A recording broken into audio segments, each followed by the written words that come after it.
In this instructional video, we're going to be continuing our lesson on scatter plots and trend lines.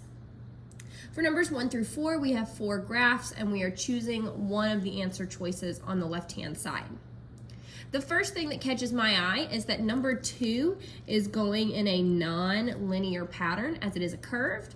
So that would be relationship letter G. The relationship is not linear. The next thing I'm noticing is that number 1 is going in a downward direction, meaning that's going to have a negative slope. So if I'm looking at negative slopes, that's going to be letter C, negative x plus 5, D, negative 5x, or E, negative 2x minus 4.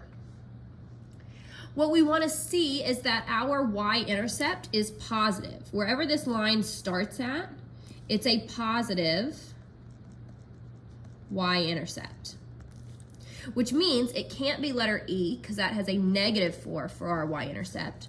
And it can't be D because that has a y-intercept of 0. So letter C has to fit number 1 because it's the only one with a negative slope and a positive y-intercept.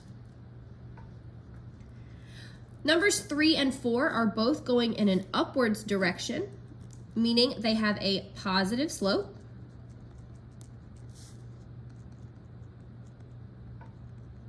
So we are looking at letter A, y equals 3x, B, y equals 4x minus 2, and F, x plus 3.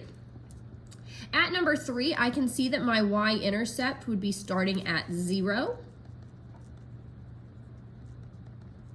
And so the only equation that can be is my first one, y equals 3x, because that would be a plus 0 at the back, not a negative 2 and not a 3.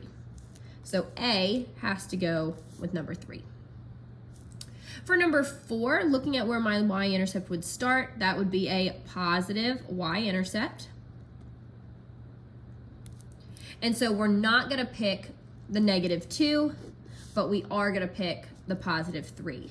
Letter F goes with number 4. Number 5, write an equation of the trend line in slope-intercept form. So looking at our y-intercept 6, picking out readable points on the line itself. Drawing our slope triangle, we have a value of 2, and we have a run of 4.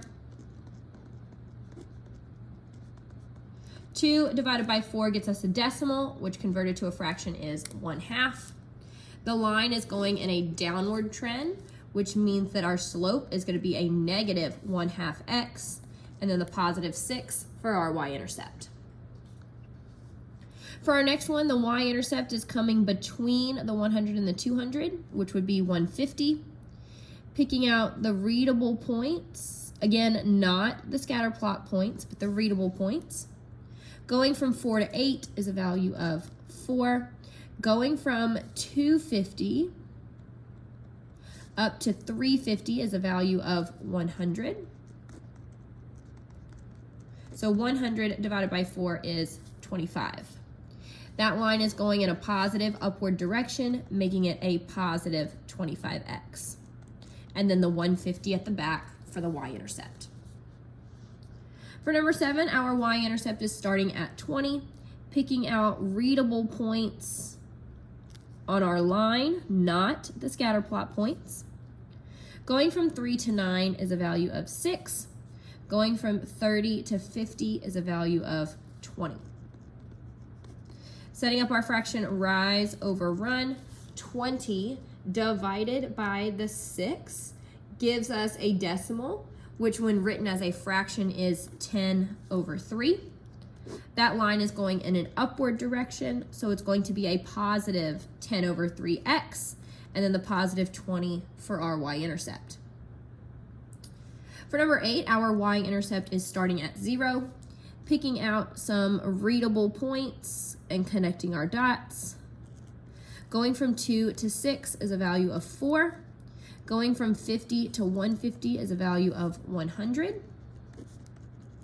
Setting up our fraction rise over run, 100 divided by 4 is 25.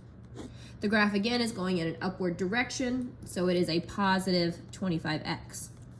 The y-intercept is 0. We do not need to put plus 0 at the back of the equation, so it just stays y equals 25x.